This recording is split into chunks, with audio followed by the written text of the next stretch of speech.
Bonjour, donc je m'appelle Bertrand Monnier, je suis artisan pastier, donc je fabrique des pâtes.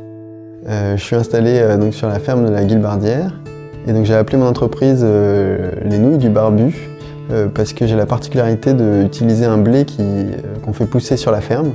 Et donc il y a un blé, une variété ancienne et qui a la particularité d'avoir de longues barbes, donc des poils au niveau de l'épi. Donc l'approvisionnement pour moi suit deux principes de base donc, qui sont agriculture biologique puisque tous mes produits sont en bio et local. Et donc j'essaie de me fournir dans un rayon qui ne doit pas faire plus de 30 km.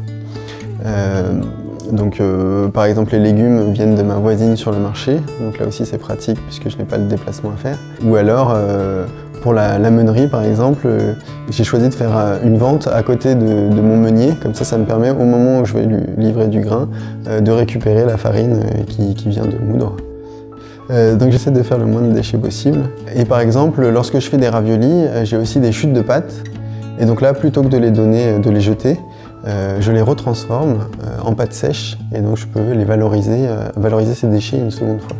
Donc de la même manière, pour éviter d'avoir le plus de déchets, j'ai aussi réfléchi à mes emballages. Et je vends mes pâtes le plus possible en vrac. Donc je sers les gens dans des papiers craft, des papiers à légumes.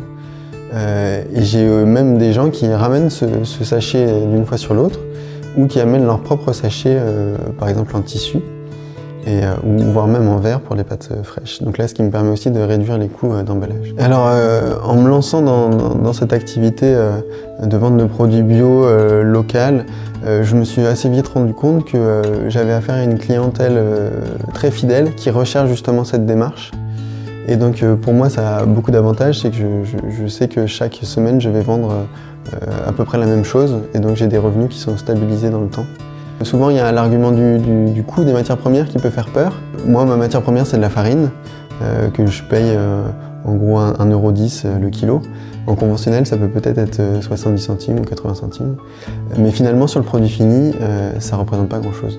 Donc là aussi il ne faut pas avoir peur d'acheter un produit plus cher qui par contre au niveau de la communication et de la recherche de ce que recherchent les clients peut vraiment faire la différence.